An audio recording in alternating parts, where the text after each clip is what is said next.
এই সংসারে সব থেকে বেশি কঠিন কাজ কোনটা? কেউ বলবেন যুদ্ধ করা, কেউ বলবেন ধন অর্জন করা, আবার কেউ বলবেন জ্ঞান অর্জন করা সব থেকে বেশি কঠিন।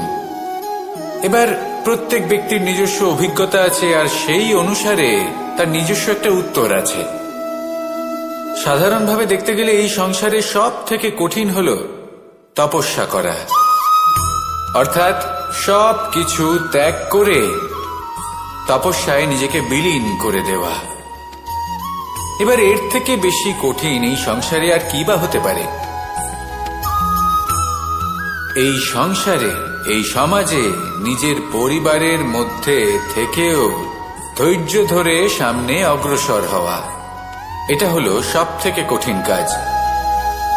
কারণ যখন আপনি তপস্যা করেন তখন সেখানে আপনার ধৈর্য ভাঙার মতো কেউ থাকেন না, না কোনো বন্ধু, না কোনো আত্মীয়, না কোনো শত্রু, কেউ না। কিন্তু যখন আপনি এই সমাজে, এই পরিবারে থাকেন, কোনো না কোনো ব্যক্তি এসে আপনার ধৈর্যের বাঁধ ভেঙে দেওয়ার ক্ষমতা রাখেন। তারা আপনার ধৈর্যের বাঁধ ভেঙে দেয়, আর কখনো কখনো তারা অনিচ্ছাকৃতভাবেই সেটা করে থাকেন। কারণ তাদের মানসিকতা আপনার থেকে আলাদা, তাদের কর্ম আপনার থেকে আলাদা, তাদের দৃষ্টিভঙ্গি আপনার থেকে আলাদা, জীবন যাপন আপনার থেকে আলাদা। সেক্ষেত্রে আপনি ধৈর্যচ্যুত হন, প্রসন্নতা আপনার থেকে ছিনিয়ে নেওয়া হয়। সেই জন্য এই সংসারে, এই পরিবারের থেকেও ধৈর্য ধরে সামনে অগ্রসর হওয়া কোনো পর্বতের শিখরে গিয়ে তপস্যা করার থেকেও অনেক বেশি কঠিন। আর যে ব্যক্তি এই সমাজেই, এই পরিবারে, সেই সকল মানুষের মধ্যে থেকে গিয়েও ধৈর্য ধরে অগ্রসর হতে থাকেন, যারা এই কাজটা শিখে নিতে পারেন, তারাই কিন্তু জীবনে আনন্দ লাভ করতে পারেন। এই ধৈর্যই শেষে আপনার জীবনে প্রসন্নতা বহন করে আনবে। তাই ধৈর্য ধরে জীবনের পথে অগ্রসর হন, আর আমার সাথে ভালোবেসে বলুন, রাধা রাধা। এই জীবনে তিনটি গুরুত্বপূর্ণ শব্দ আছে যা বোঝা আমাদের কাছে খুব গুরুত্বপূর্ণ, এবং এই তিনটি শব্দের নিজস্ব অর্থ আছে। প্রথম হল সঙ্গবদ্ধতা, অর্থাৎ একসাথে মিলে কাজ করতে হবে, একসাথে মিলে পরিশ্রম করতে হবে, সামনে এগোতে হবে। এরকম করতে পারলে আপনার শক্তি বৃদ্ধি পাবে, আপনার ক্ষমতা বৃদ্ধি পাবে, আপনি এগোতে পারবেন এবং অনেক দূরে যেতে পারবেন। দ্বিতীয় হল আত্মবিশ্বাস। হেরে যাওয়া বস্তুও আবার জিতে নিতে পারবেন। যদি আপনার নিজের আত্মবিশ্বাস থাকে তাহলে আপনি কখনো পরাজিত হবেন না। এবং তৃতীয় হল অহংকার। জয়লাভ করার পরেও কিন্তু এটা আপনাকে পরাজিত করতে পারে। সেই জন্য জীবনে সঙ্গবদ্ধ হন, আত্মবিশ্বাস রাখুন, কিন্তু কখনোই অহংকার করবেন না। এই অহংকার আপনার থেকে সব কিছু কেড়ে নিতে পারে।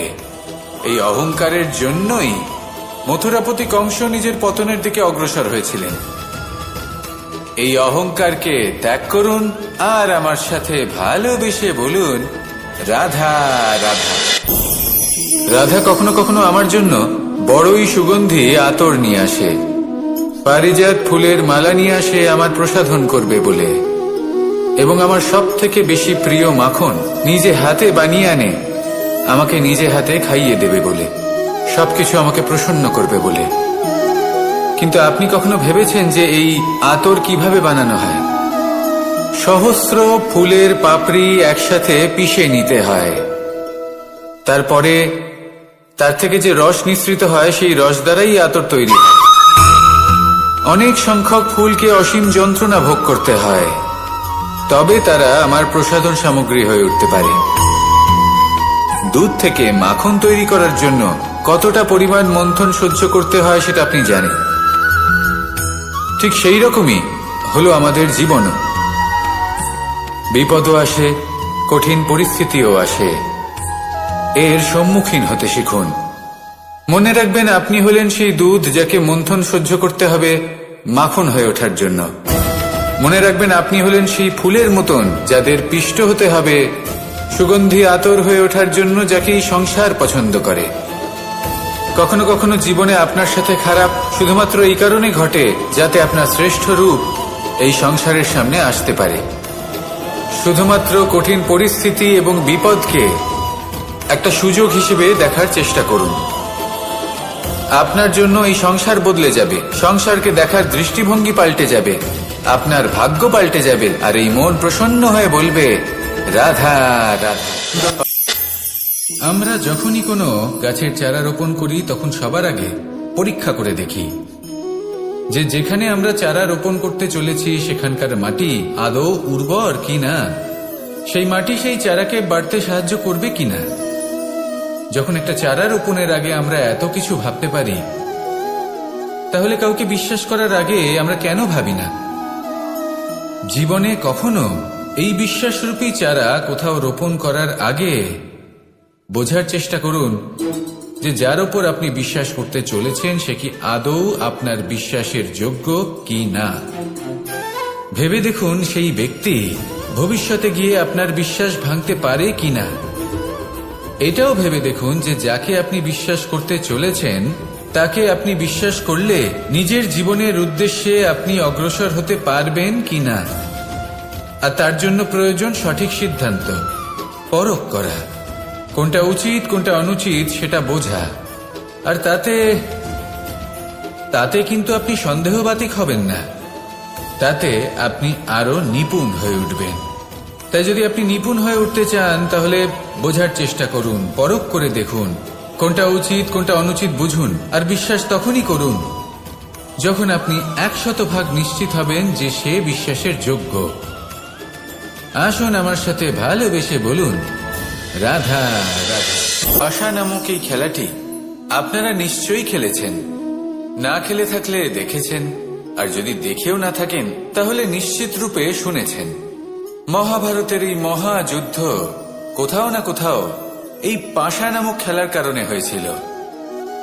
পাশার এই বিচিত্র খেলা, দান, এইসবের কারণে কেউ নিজের মাথায় রাজ মুকুট পরিধান করেছিলেন, আবার সেখানে পরাজিত হওয়ার জন্য কাউকে বনবাসও ভোগ করতে হয়েছিল। কিন্তু এই খেলা সমাপ্ত হওয়ার পরে সমস্ত ঘুঁটি আর এই পাশার ছক একই পুটলিতে স্থান পেল। এটাই হলো আমাদের জীবন। এই সংসারে আমরা জয় পরাজয়ের বিষয়ে এতটাই ভাবি, এত চিন্তা করি যে এই জীবনের খেলার আনন্দটাই উপভোগ করতে পারি না। আর অবশেষে কি হয়? কেউ জয়ী হন, কেউ পরাজিত হন, কিন্তু দুজনেই একই স্থানে পৌঁছে যান। প্রত্যেক ব্যক্তি মৃত্যুর পরে একটি নির্দিষ্ট স্থানেই পৌঁছতে বাধ্য, কিন্তু ততক্ষণ এই জীবন, এই খেলা, তার আনন্দ উপভোগ করুন। এই সংসারে সেই ব্যক্তি শ্রেষ্ঠ স্থানে পৌঁছতে পেরেছেন যিনি এই সংসারকে প্রকাশ প্রদান করেছেন, যিনি কখনো জয় পরাজয় এ বিষয়ে ভাবেননি, শুধু এই জীবনের খেলার আনন্দ উপভোগ করেছেন। এটাই আপনিও করুন আর আমার সাথে ভালোবেসে বলুন রাধা রাধা। প্রত্যেক মানুষ নিজের জীবনে দুঃখ অনুভব করেন। প্রত্যেকের দুঃখ আলাদা হতে পারে। কারোর মনে এই দুঃখ থাকে যে সে তার বাবা মায়ের সব ইচ্ছে পূরণ করতে পারেননি। কেউ এটা ভেবে দুঃখ পান যে সে চিরকাল সদাচার করেছেন, সৎকর্ম করেছেন, কিন্তু তাও তাকে দুরাচারী বলে মনে করা হয়। কেউ এটা ভেবেও দুঃখ পান যে তার সামনে যে ব্যক্তি রয়েছেন তার চোখে তিনি শত্রু হয়ে উঠেছেন বা দুষ্ট হয়ে উঠেছেন, যেখানে তিনি হয়তো কোনো অনুচিত কাজই করেননি। এবার এই সমস্ত বিষয় নিয়ে ভেবে নিজের ব্যক্তিত্ব নিয়ে সন্দেহ প্রকাশ করবেন না। যদি নিজের ব্যক্তিত্ব নিয়ে কোনো সন্দেহ থেকে থাকে তাহলে কর্ম সংক্রান্ত প্রশ্ন করুন যে আপনি যা করেছেন তাতে কি উচিত ছিল কি অনুচিত ছিল। যেটা প্রয়োজন সেটা এটা বোঝার যে আপনার অন্তর্মন, আপনার বিবেক আপনাকে কি বলছে, আর আপনার অন্তর্মন আর আপনার বিবেক আপনাকে যেটা করতে বলবে শুধু সেটাই করুন। আর তারপরে এই সংসার কি বলবে, কি ভাববে সেসব নিয়ে ভাবতে যাবেন না, কারণ এই সংসার তো ঈশ্বরকেও প্রশ্ন করে থাকে, ঈশ্বরকেও দোষী মনে করে। কখনো কখনো যখন কোনো ঘটনা মানুষের ইচ্ছা অনুযায়ী ঘটে না, তখন মানুষ এটা বলে যে হে ঈশ্বর, আপনি আমার পাশে থাকলেন না, আপনি বড়ই কঠোর, এটা আপনার দোষ। যেখানে বেশিরভাগ সময় হয়তো সে নিজেই নিজের কর্মফল ভোগ করছে, আর কখনো কখনো ঈশ্বর হয়তো তার জন্য আরো ভালো কোনো পরিকল্পনা করে রেখেছেন, কিন্তু মানুষ এটা বুঝতে পারে না। তাই দিনের শেষে যেটা প্রয়োজন সেটা হলো নিজের মনের কথা বুঝতে হবে। আপনার বিবেক কি বলছে শুধু সেটাই করুন আর সামনে এগোতে থাকুন। আমার সাথে ভালোবেসে বলুন, রাধা রাধা। পরিবর্তন, এটা হলো সৃষ্টির অমূল্য নিয়ম। এই সংসারে সবকিছু সময়ান্তরে পরিবর্তিত হয়, এই সময়ও পরিবর্তিত হয়। পরিবর্তন চিরকাল হয়ে এসেছে আর চিরকাল হতে থাকবে, কিন্তু এবার আমরা সেই পরিবর্তন কিভাবে লাভ করব যেটা আমাদের প্রয়োজন, যেটা আমরা চাই। আমরা জীবনে বিকাশ চাই। এই বিকাশ কিভাবে লাভ করতে পারি? এই প্রকৃতি কিন্তু আমাদের অত্যন্ত উত্তম উদাহরণ দিয়ে বুঝিয়েছে। একটি বিন্দুর উদাহরণ দিয়েছে যা ভবিষ্যতে একটা বিশাল নদীর আকার ধারণ করে। এটা কিভাবে হয়? মেঘ থেকে একটি বিন্দু ঝরে পড়ে সেই পর্বতের ওপর যেখানে হিম আছে। সেই হিমের সংস্পর্শে আসা মাত্র সেই বিন্দুর সাথে আরো বেশ কিছু বিন্দু যুক্ত হয়, তারপর তারা অগ্রসর হয়, আরো কিছু বিন্দু যুক্ত হয়, আস্তে আস্তে একটা ক্ষীণ ধারার রূপ ধারণ করে এবং সেটাই ভবিষ্যতে আরো এগোতে থাকে। অনেকটা যাওয়ার পর যখন অনেক সংখ্যক বিন্দু একসাথে যুক্ত হয় তখন সেটা বিশাল নদীর আকার ধারণ করে।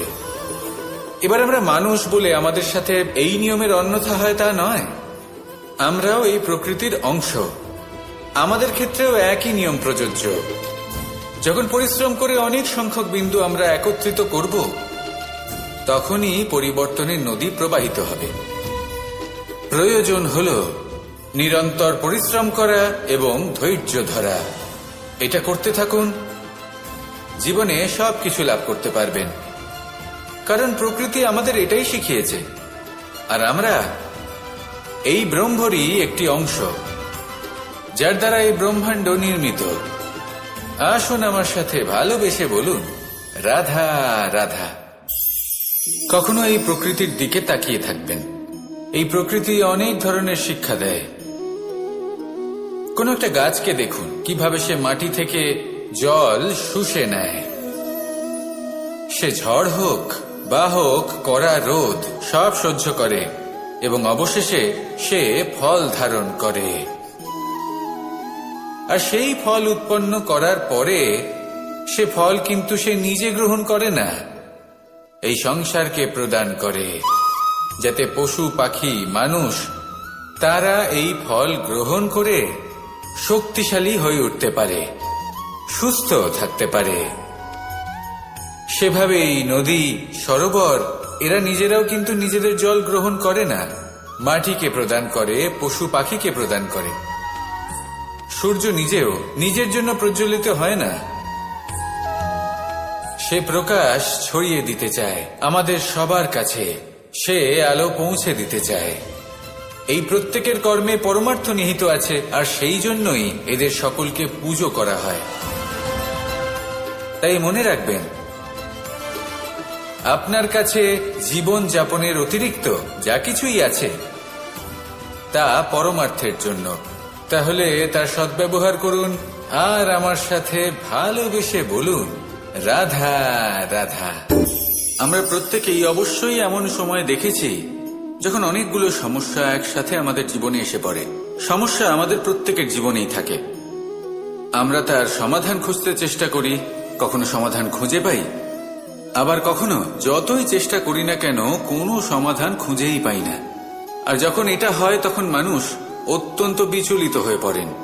নিজের আত্মীয় স্বজন, নিজের বন্ধু বা সংসার এদের ওপরে এই দোষ চাপিয়ে দেন যে এদের জন্যই এই সমস্যা এসেছে।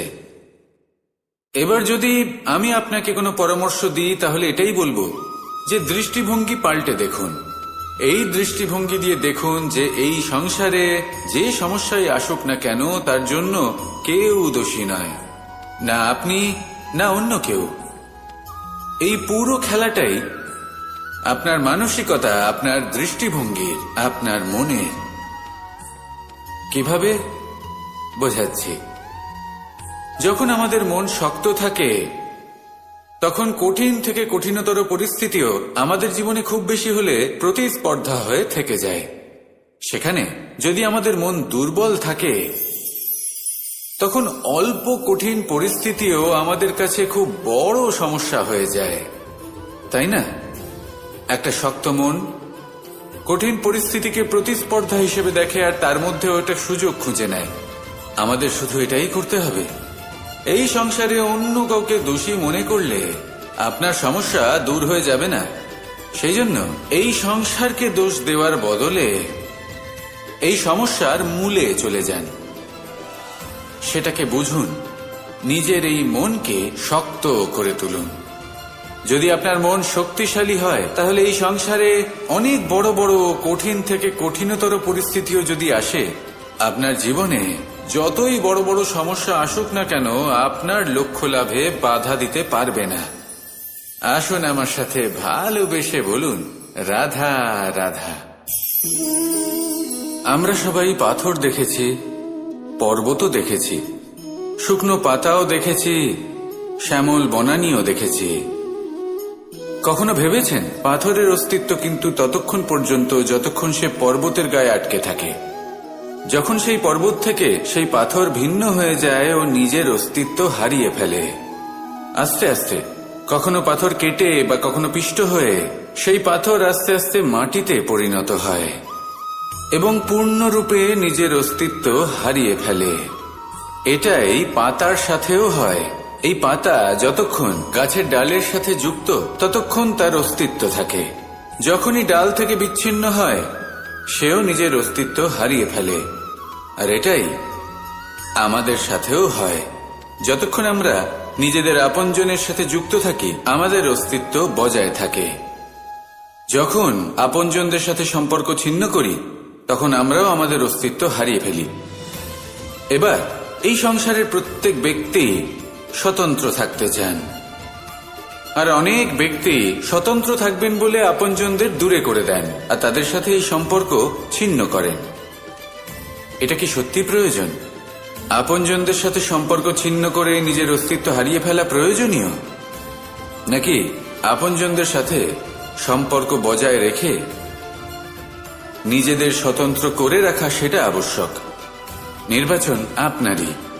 আসুন আমার সাথে ভালোবেসে বলুন, রাধা রাধা। আপনি কি কখনো নৌকা যাত্রা করেছেন? করে না থাকলেও নিশ্চয়ই দেখেছেন যে এই জল যা নিজের অন্তরে সব কিছু সমাহিত করে নিতে পারে, এই নৌকা সেই জলের ওপরেই ভেসে থাকে। নদীর স্রোত কাটিয়ে সে সামনে অগ্রসর হয়। কিন্তু যদি এই নৌকায় কোনো ছিদ্র হয়, তাহলে কিন্তু সেই নৌকা ডুবে যাবে। আর এতে কোনো তফাৎ হবে না যে সেই ছিদ্র ছোট নাকি বড়, নৌকা ডুবে যাবে। এই ছিদ্র হলো আমাদের জীবনে আমাদের অপগুণ, আমাদের দোষ, আমাদের বিকার। কখনো এটা ভাববেন না যে এই দোষ খুবই ছোট, এতে কিছুই যাবে আসবে না। না, সেই ছোট দোষ, সেই ছোট বিকার যদি সেটাকে শুধরে না নেন, তাহলে সেটা আপনাকে আপনার পতনের দিকে নিয়ে যাবে। শেষ পর্যন্ত এটা আপনার উপর নির্ভরশীল যে আপনি কি চান। আপনার জীবনের এই নৌকা এভাবেই ডুবে যেতে দেখবেন, নাকি নিজেকে শুধরে নিয়ে সেই নৌকার সেই ছিদ্রটাকে ভরিয়ে তুলতে চাইবেন? নির্বাচন আপনার। আসুন আমার সাথে ভালোবেসে বলুন, রাধা রাধা। জল, জলই পৃথিবীতে বেঁচে থাকার জন্য আবশ্যক তো বটেই, কিন্তু এই জল আমাদের একটা অত্যন্ত গুরুত্বপূর্ণ শিক্ষা প্রদান করে। কখনো এই জলকে দেখেছেন? যে পরিস্থিতিতে এই জল প্রবাহিত হোক না কেন, এর উপর যা কিছুই প্রভাব থাকুক না কেন, এর পথে যতই বাধা আসুক না কেন, তার মধ্যে থেকে ও নিজের পথ ঠিক বের করে নেয়, কিন্তু নিজের প্রবাহ থামতে দেয় না, ক্রমাগত অগ্রসর হতে থাকে। সেরকমই একটা শিক্ষা যেটা আমরা জল থেকে পেয়ে থাকি, তা হলো এটা: আমরা যখন জলের দিকে তাকাই, তখন আমরা নিজের প্রতিবিম্ব দেখি, স্পষ্টভাবে দেখতে পাই। কিন্তু তখনই দেখতে পাই যখন এই জল শান্ত থাকে, স্থির থাকে। যদি এই জল অশান্ত হয়ে থাকে, স্থির না হয়, তাহলে আমরা এতে নিজের প্রতিবিম্ব দেখতে পাই না। এটাই আমাদের মনের সাথেও হয়ে থাকে। যখনই জীবনে কোনো সংকট আসে, যদি আমরা শান্ত মনে, স্থির মনে সিদ্ধান্ত নিই, তাহলে সেটা এমন একটা শীতল সিদ্ধান্ত হবে যেটা আমাদের ভবিষ্যৎকে একটা শ্রেষ্ঠ স্থানে নিয়ে যাবে। যদি এই মন অশান্ত হয়, বিচলিত হয়, পীড়িত হয়, দুঃখিত হয়ে থাকে, রুষ্ট হয়ে থাকে, তাহলে অনেক সময় আমরা এমন সিদ্ধান্ত নিই যেটা আমাদের জন্য অনুচিত প্রমাণিত হয়। যখন আপনি ক্রুদ্ধ ছিলেন বা দুঃখের বশে ছিলেন, তখন অনেক সময় হয়তো এমন সিদ্ধান্ত নিয়েছেন যেটার জন্য ভবিষ্যতে আপনি অনুশোচনা করেছেন। এবার দেখুন, এই আবেগগুলো থেকে আমরা পালাতে পারবো না, কিন্তু এই আবেগগুলো আপনার উপর কতটা প্রভাব ফেলবে সেটা আমরা অবশ্যই ঠিক করতে পারি। এই মনকে আমরা নিয়ন্ত্রণ করতে পারি। এটাই করুন, চিন্তা করুন, এই মনকে শান্ত রাখুন, স্থির হতে চেষ্টা করুন, আর তারপরে সিদ্ধান্ত নিন। আসুন আমার সাথে ভালোবেসে বলুন, রাধা রাধা। এই সংসারে ভৌতিক বস্তুরও নিয়তি আছে। যারাই এই সংসারে আসে বা উৎপন্ন হয়, তারা কিছুমাত্র সময় পর্যন্তই এখানে থাকতে পারে, আর তারপরে সেও লুপ্ত হয়ে যায়, অর্থাৎ সে নিজেও এই পঞ্চমহাভূতে সমাহিত হয়ে যায়। আমাদের সাথেও ঠিক এটাই হয়। সেই জন্যই ঈশ্বর দ্বারা প্রদত্ত এই উপহারের বিষয়ে ভাবুন, এই জীবনের বিষয়ে ভাবুন। ঠিক যেমন বিশ্বাস ভঙ্গ হলে কোনো ব্যক্তি আমাদের কাছে অপরিচিত হয়ে যান, ঠিক সেরকমই শেষ নিঃশ্বাস ত্যাগের পর এই শরীরও আমাদের কাছে পরই হয়ে যায়। তাই এই শরীর থাকাকালীন শ্রেষ্ঠভাবে একে সদ্ব্যবহার করুন, এই জীবনে শ্রেষ্ঠ কর্ম করুন, আর এই জীবনকে শ্রেষ্ঠভাবে যাপন করার জন্য কিছু কথা বোঝা প্রয়োজনীয়। যদি আপনি কারোর প্রশংসা করেন, তাহলে পূর্ণ হৃদয় দিয়ে করুন। যদি আপনি হস্তক্ষেপ করে থাকেন, তাহলে মস্তিষ্ক দ্বারা করুন। যদি আপনি সমীক্ষা করেন, তাহলে বিবেক দ্বারা করুন। যদি আপনি ধন অর্জন করতে চান, তাহলে নীতি অনুসারে চলুন। যদি জীবনযাপন করতে চান, তাহলে রীতি মেনে করুন। আর যদি ঈশ্বরের ভজন করতে চান, তাহলে ভক্তিভাব নিয়ে করুন। শুধু এই কথা মনে রাখবেন যে আপনার এই জীবন কিন্তু অনিশ্চিত কাল পর্যন্তই আছে। কতক্ষণ আছে সেটা কেউ জানে না। তাই কিছু মুহূর্ত যেটা যাপন করতে আমরা এখানে এসেছি, সেখানে ক্রোধ, অহংকার, ঈর্ষা, এইসব আবেগের কি গুরুত্ব বলুন তো? এগুলো ত্যাগ করুন।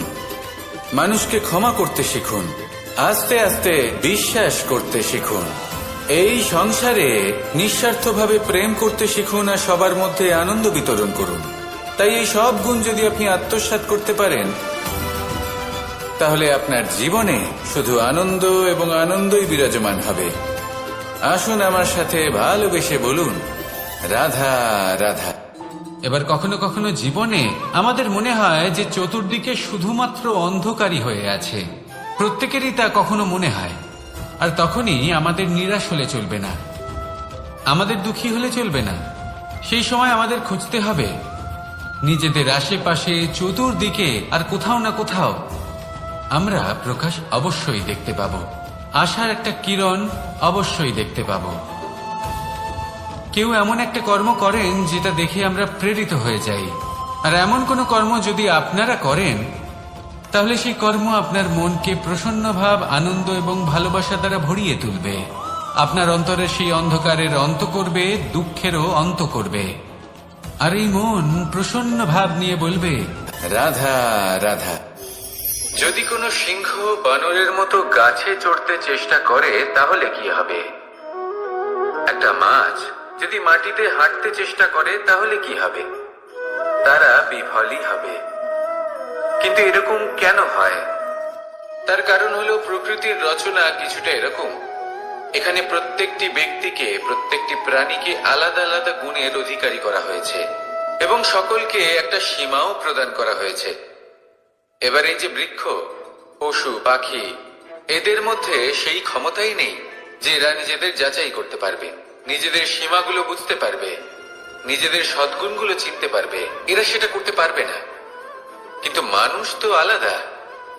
মানুষের কাছে সেই বিশেষ শক্তি আছে যে তারা পূর্ণরূপে নিজেদের যাচাই করতে পারবে, নিজেকে পূর্ণরূপে বুঝতে পারবে, নিজের দোষ, নিজের অপগুণ, নিজের সদ্গুণ, নিজেদের সীমাগুলো তারা বুঝতে পারবে। আর এটা অত্যন্ত গুরুত্বপূর্ণ। কথায় আছে যে যদি সাফল্য লাভ করতে হয় তাহলে নিজেকে যাচাই করে নিতে হবে। তাই নিজেকে যাচাই করুন, নিজের সাথে পরিচিত হয়ে যান এবং জীবনে কর্ম করতে থাকুন। সাফল্যের শিখরে অবশ্যই পৌঁছে যাবেন। আর ওখানে যদি যান তাহলে এই মন প্রসন্ন হয়ে অবশ্যই বলবে, রাধা রাধা। বনের মধ্যে যদি আপনি কোনো বিষাক্ত সাপ দেখেন তাহলে কি করবেন? আপনি তখনই তার থেকে দূরে পালাতে চেষ্টা করবেন। আর এটা কেন করবেন? নিজের রক্ষার্থে। এই কথা আমি নয় মেনে নিলাম, কিন্তু নিজের জীবনে এটা করেন না কেন? আপনি যেখানেই যান, যে স্থানেই যান না কেন, প্রত্যেক সময়, প্রত্যেক মুহূর্তে এমন বিষাক্ত সাপ আপনি অবশ্যই খুঁজে পাবেন।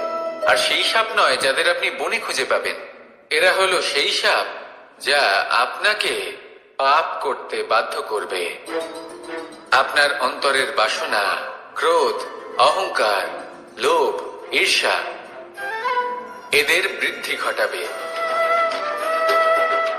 দেখুন, বনের এই সাপ আপনাকে একবার ছেড়ে দিতেও পারে, ছোবল নাও মারতে পারে, কিন্তু এই যে পাপরূপী সাপ আছে তা অবশ্যই ছোবল মারবে। কর্ম যদি করেন তাহলে অবশ্যই ফল পাবেন। সেই জন্য যখনই কোথাও যাবেন, যদি এমন কাউকে দেখেন, যদি এমন কিছু দেখেন যে আপনাকে পাপ করতে বাধ্য করছে, তাহলে সেই মুহূর্তে সেখান থেকে পালিয়ে যান। যেমন বনের সাপ দেখে আপনি পালাতে থাকেন। সৎকর্মের রক্ষা অত্যন্ত আবশ্যক। আসুন আর আমার সাথে ভালোবেসে বলুন, রাধা রাধা।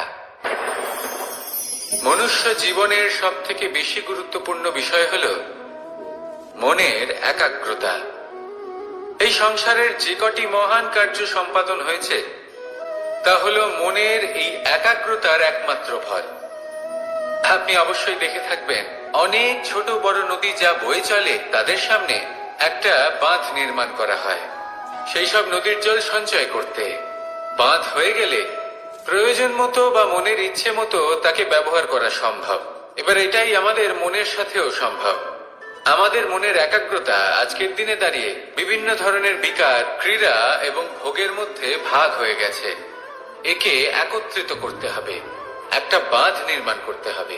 শুধু এটাই করতে হবে, যেটা উচিত কর্ম সেটাই করুন, যেটা অনুচিত কর্ম সেটা করা থেকে নিজেকে বিরত রাখুন। এটাই করতে হবে, যেটা উচিত কর্ম সেটাই করুন, যেটা অনুচিত কর্ম সেটা করা থেকে নিজেকে বিরত রাখুন। ব্যাস, এই কাজটাই আপনি করতে থাকুন, করতে থাকুন। মনের মধ্যে একাগ্রতার বাঁধ নির্মাণ করুন। আর একবার যদি তা নির্মাণ হয়ে যায় তাহলে যখন চাইবেন, যেখানে চাইবেন, যতটা চাইবেন একাগ্রতা প্রয়োগ করতে পারবেন। আর একবার যদি আপনি এটা শিখে যান তাহলে এই সংসারকে বদলে ফেলার মতো কাজ আপনি করতে পারবেন, সমাজকে শুধরাবার মতো কাজ করতে পারবেন। তাহলে এই মনকে একাগ্র করুন আর আমার সাথে ভালোবেসে বলুন, রাধা রাধা। আমরা সবাই ফল খাই, কিন্তু আমাদের সেই ফলই প্রিয় হয় যে পরিপক্ক হয়ে ওঠে, যেটা নম্র হয়, আর যে ফল অনেক বেশি মিষ্টি আর সুস্বাদু হয়ে থাকে, যাদের রঙে বাহার দেখা যায়। সেইভাবে জীবনে আমরা নানান মানুষের সাথে পরিচিত হই, কিন্তু সেই মানুষই আমাদের মন ছুঁয়ে যায় যারা বিনম্র স্বভাবের, যাদের বাণী খুব মধুর, যাদের অন্তরে আত্মবিশ্বাসের একটা তেজ, একটা রং দেখা যায়। এবার এমন ব্যক্তি আমরা কি করে হব? ঠিক সেইভাবেই যেমন একটা ফল রোদ, বর্ষা, শীত, বায়ু এই সকল সংকটময় পরিস্থিতির সম্মুখীন হয়ে পরিপক্ক হয়ে ওঠে, সেইভাবেই মানুষ সংকটময় পরিস্থিতির সম্মুখীন হয়ে পরিপক্ক হয়ে ওঠেন। যদি এই সংকটের সম্মুখীন হন তাহলে অভিজ্ঞ হবেন, আর এই অভিজ্ঞতাই শিক্ষা দিয়ে যাবে। এই অভিজ্ঞতা আমাদের শিখিয়ে দেয় যে আমাদের বিনম্র থাকতে হবে। অহংকার করে কোনো লাভ নেই। মধুর বাণীর যে কি মূল্য তা আমরা শিখতে পারি। এই অভিজ্ঞতাই আমাদের বুঝিয়ে দেয় যে উচিত অনুচিত কোনটা আমাদের দৃষ্টিভঙ্গি তৈরি করে, আর এই দৃষ্টিভঙ্গি দ্বারা আত্মবিশ্বাস জাগ্রত হয়। সেই জন্য জীবনে কখনো বিপদ থেকে দূরে পালাবেন না, সেগুলোর সম্মুখীন হন, অভিজ্ঞতা লাভ করুন, তার থেকে শিক্ষা লাভ করুন, এইভাবেই পরিপক্ক হবেন। আসুন আমার সাথে ভালোবেসে বলুন, রাধা রাধা। ধন সঞ্চয় করা সম্ভব, আর সেই জন্য ধন সব থেকে বেশি মূল্যবান সম্পত্তি নয়। এবার আপনি বলবেন, এ আমি কি বলছি? এই ধন খুব মূল্যবান, আমরা সকলে অর্জন করতে ব্যস্ত। সেটা এই কারণে, কারণ আপনারা জানেন না এই সংসারের সব থেকে বেশি মূল্যবান সম্পত্তি কি। এ হলো সেই সম্পত্তি যা কখনো সঞ্চয় করা সম্ভব নয়। আপনার কাছে যতই ধন থাকুক তা দিয়ে আপনি স্বাস্থ্য লাভ করতে পারেন, বাড়ি কিনতে পারেন, আদি ইত্যাদি, কিন্তু আপনি যতই ধনী হন না কেন, ফেলে আসা দিনের একটা মুহূর্ত আপনি লাভ করতে পারবেন না। এই একটা মুহূর্ত, এই সময়, এটাই হলো সংসারের সব থেকে মূল্যবান সম্পত্তি। একবার চলে গেলে তা কখনোই ফিরে আসে না। আর এই মুহূর্ত যতই চলে যাক না কেন, আমরা স্মৃতির মাধ্যমে সেগুলি যাপন করতে পারি, তার আনন্দ উপভোগ করতে পারি। আর যার সাথে আমরা সময় অতিবাহিত করেছি তার স্মৃতিতে আমরা চিরকাল জীবিত থাকতে পারি। সেই জন্য সময় সব থেকে মূল্যবান সম্পত্তি, তাকে এইভাবে নষ্ট করবেন না। প্রত্যেকটা মুহূর্ত উপভোগ করুন, আনন্দ করুন, আর ভালোবেসে বলুন, রাধা রাধা। কনক, কি সুন্দর একটা শব্দ। এর অনেকগুলো রূপ রয়েছে, অনেকগুলো অর্থ রয়েছে। প্রথম অর্থ হলো স্বর্ণ, অর্থাৎ সম্পত্তি। দ্বিতীয় অর্থ ধুতুরা, অর্থাৎ গাছের ছোট একটা বীজ, যা কিনা অত্যন্ত শক্তিশালী হয়। যদি বেশি মাত্রায় এর প্রয়োগ করা হয় তাহলে এটা বিষময় হয়ে উঠতে পারে। এই হলো সেই ধুতুরা যার প্রয়োগ মহাদেবের পুজোতে করা হয়। এবার প্রশ্ন হলো এটাই যে এই স্বর্ণ এবং এই ধুতুরার মধ্যে মিল কি রয়েছে। মিল হলো এটাই যে এই দুটোই মানুষকে মত্ত করে তোলে। ধুতুরা মানুষকে তখন মত্ত করে যখন তাকে সেবন করা হয়, কিন্তু স্বর্ণ, ধন, সম্পত্তি, মানুষ এটা যতটাই অর্জন করে নেয় সেটাই যথেষ্ট। এই স্বর্ণ মানুষের ভাবনা চিন্তা করার ক্ষমতাকে বশ করে ফেলে। মানুষ সম্পত্তির লোভে মত্ত হয়ে ওঠে, কারণ যে যত চমৎকারী, যতটা অমূল্য হয় তাকে সামলানো কিন্তু ততটাই কঠিন, তাই না? তাই মনে রাখবেন, ধন, স্বর্ণ, সম্পত্তি এগুলো ধুতুরার থেকেও অনেক বেশি বিষাক্ত হতে পারে। তাই এর ওপর আত্মসংযমের একটা কবচ পরিয়ে রাখবেন এবং বিবেকের শক্তির সাথে এগুলো প্রয়োগ করুন, তবেই কল্যাণ হবে। আসুন আমার সাথে ভালোবেসে বলুন, রাধা রাধা। রোগ যদি এসে থাকে তাহলে তার ওষুধও অবশ্যই আসে। সমস্যা যদি আসে তাহলে সেই সমস্যার সমাধানও নিজে থেকেই আমাদের কাছে চলেই আসে। এই সংসার, এই জীবনের শুধুমাত্র একটাই নিয়ম আছে, আর তা হলো এটাই, এই সংসার হলো একটা চক্রের মতো। এতে শাশ্বত বলে কিছু নেই, নিত্য বলে কিছু নেই, আর যা কিছুই রয়েছে সব বদলাতে চলেছে। যদি আপনার জীবনে দুঃখ থাকে, সমস্যা থাকে, যদি আপনি বিপদ দ্বারা আচ্ছন্ন, তাহলে মনে রাখবেন সবকিছু বদলে যেতে চলেছে। দুঃখের সময় কাঁদবেন না, মনকে আরো দুঃখী করে তুলবেন না, কারণ এখানে যা কিছুই এসেছে তা যাওয়ার জন্যই এসেছে। তাহলে এত চিন্তা কিসের? আনন্দ সহকারে জীবন যাপন করুন, আর আমার সাথে ভালোবেসে বলুন, রাধা রাধা। মানুষের জীবনে তিনটি গুণ অত্যন্ত প্রয়োজনীয়: শ্রদ্ধা, বিনম্রতা, যোগ্যতা।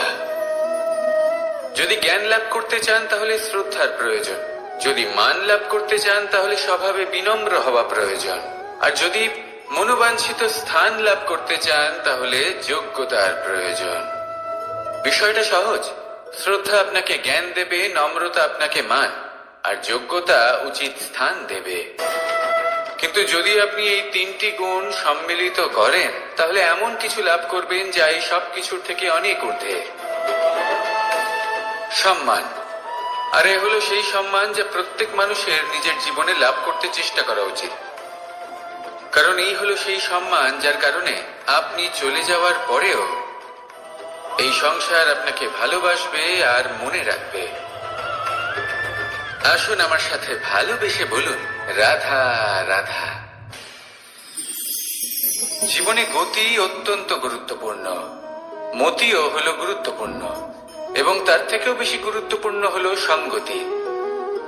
একটা জলের ফোঁটা, তার মধ্যে গতি থাকে, প্রকৃতির মধ্যে তা লাভ করার ইচ্ছে নিহিত থাকে, কিন্তু এই যে সঙ্গতি তা নির্ধারিত করে যে এই জলের ফোঁটা ঝিনুকের মুখে পড়ে মুক্ততে পরিণত হবে নাকি বিষাক্ত সাপের মুখে পড়ে বিষে পরিণত হবে। এবার দেখুন, এই জঞ্জাল স্বর্ণকারের দোকানের সামনেও থাকে এবং জঞ্জাল একজন ব্যবসাদারের দোকানেও থাকে, কিন্তু জঞ্জাল যা স্বর্ণকারের দোকানে থাকে তা ব্যবসাদারের দোকানের জঞ্জালের থেকে অনেক বেশি মূল্যবান, কারণ তার মধ্যে সোনার কণার সঙ্গতি থাকে। সেই জন্য জীবনে সঙ্গতির উপর বিশেষ গুরুত্ব দেবেন। যেমন সঙ্গতি তেমনই আপনি হবেন। আসুন আমার সাথে ভালোবেসে বলুন, রাধা রাধা।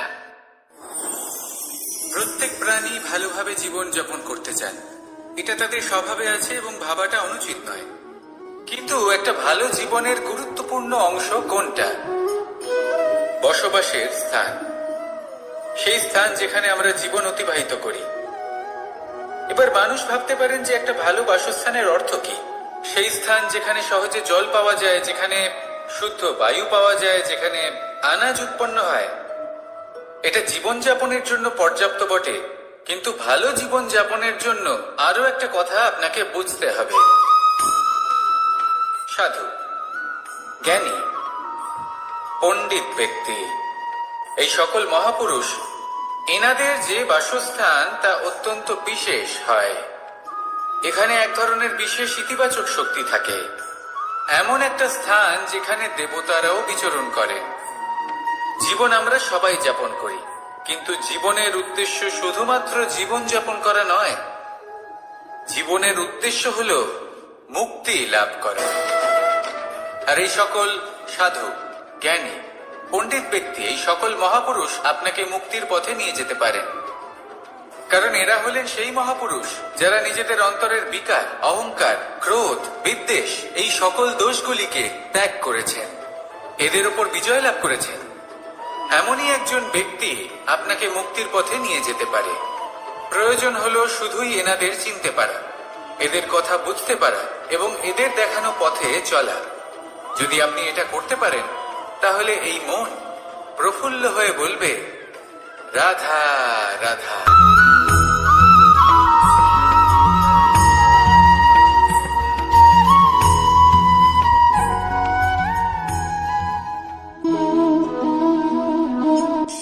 এই শুকনো পাতাটিকে দেখুন, নিষ্প্রাণ হয়ে পড়েছে। একটা গাছের ডালে ছিল, সেই গাছ ওর লালন পালন করত। যখন যখন বাতাস বইত, এই পাতায় কম্পন দেখা দিত, মনকে প্রফুল্ল করে তুলত। কোনো একদিন এই পাতা গাছের ডাল থেকে ঝরে পড়ে গেল। নিঃসন্দেহে ও নিজের স্বাধীনতা পেল, কিন্তু আস্তে আস্তে শুকিয়ে গেল, নিষ্প্রাণ হয়ে গেল। দেখুন, আমি এই কথা বলছি না যে স্বাধীনতা অনুচিত, কখনোই না, কিন্তু যে কোনো পরিস্থিতিতে স্বাধীন হতে চাওয়া এটা নিশ্চিত রূপে অনুচিত। আমরা যদি আমাদের জীবনে পরিবারের গুরুত্ব ভেবে দেখি, তাহলে এই পরিবারে যতই মতভেদ থাকুক না কেন, যতই মনোমালিন্য থাকুক না কেন, যতই বিবাদ থাকুক না কেন, এই সব মিটিয়ে নেওয়া অত্যন্ত প্রয়োজনীয়। সেই সবকিছু সমাপ্ত করা অত্যন্ত প্রয়োজনীয়। কখনো এই পরিবারকে ভাঙতে দেবেন না, কখনো এই পরিবার থেকে দূরে চলে যাবেন না। এই পরিবার হলো আমাদের জীবনের একটা অমূল্য সম্পদ, অমূল্য এক আশ্রয়, যা এই সংসারে হয়তো কোথাও আপনি পাবেন না। তাই একে আগলে রাখুন। পরিবার সেই গাছ আসুন আমার সাথে ভালোবেসে বলুন আর সেই গাছ, আসুন আমার সাথে ভালোবেসে বলুন রাধা রাধা।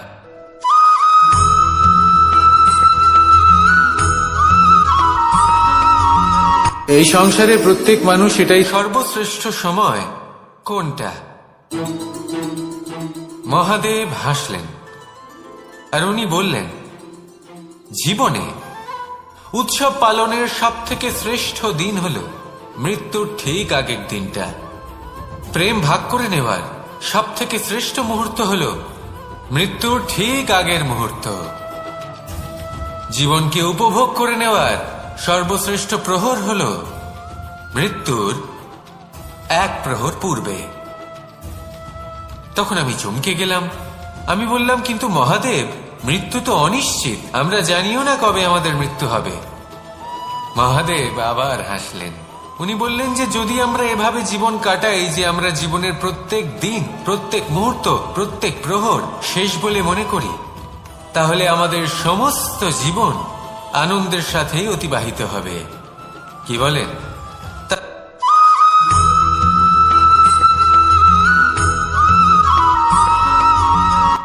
সংসারে আমাদের জীবনে যখন কোনো সুখ বা দুঃখ আসে, তার জন্য আমরা কাউকে না কাউকে অবশ্যই দায়ী করে থাকি, তাই না?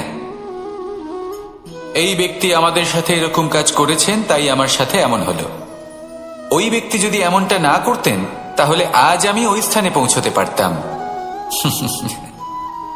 সবই আপনার দৃষ্টিভঙ্গির ওপর নির্ভরশীল, আর যদি আপনার দৃষ্টিভঙ্গি এমন হয়, তাহলে তা অনুচিত।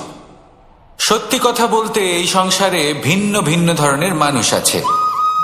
এটা আপনার উপর নির্ভর করছে কিভাবে তাদের স্বাগত জানাবেন। একবার ভাবুন, আমি আমার দুটো হাত সামনে নিয়ে এলাম, দুটো মুঠো খুলে দিলাম। দুই প্রকারের মানুষ আসবেন, কিছু না কিছু দিয়ে যাবেন। এই মুঠো যদি আমি বন্ধ করে দিই, তাহলে না কেউ আমাকে কিছু দিতে পারবে, না আমার কিছু যাবে আসবে। নিশ্চয়ই বুঝতে পারছেন এই দুই ধরনের ব্যক্তি কারা এবং তারা কি দিয়ে যান। আমি যদি নিজের মুঠো খুলে দিই, তাহলে কিছু ভালো মানুষ আসবেন, আমাকে আনন্দ, সন্তুষ্টি, জ্ঞান প্রদান করে যাবেন, ভালো অভিজ্ঞতা দিয়ে যাবেন। কোনো খারাপ ব্যক্তি যদি আসেন, তাহলে তিনিও খারাপ অভিজ্ঞতা দেবেন, যার থেকে আমি শিক্ষা লাভ করব। এই সব কিছু আমি লাভ করতে পারি। মুঠো যদি বন্ধ করে রাখি, তাহলে আমি কিছুই পাবো না। দেখুন, এই সংসারে প্রত্যেকের জীবনে এইরকম। প্রত্যেকের জীবনে সবকিছুই আছে, ভালো খারাপ দুই মানুষই আছে, ভালো অভিজ্ঞতা আছে, খারাপ অভিজ্ঞতা আছে। নির্ভর করছে আপনার উপর যে আপনি কি করবেন, এনাদের স্বাগত কিভাবে জানাবেন, কার থেকে কি বুঝবেন, কি শিখতে পারবেন, আর কোন দৃষ্টিভঙ্গি নিয়ে অগ্রসর হবেন। এটাই নির্ধারণ করবে যে আপনার জীবন কেমন হবে। আসুন আমার সাথে ভালোবেসে বলুন রাধা রাধা।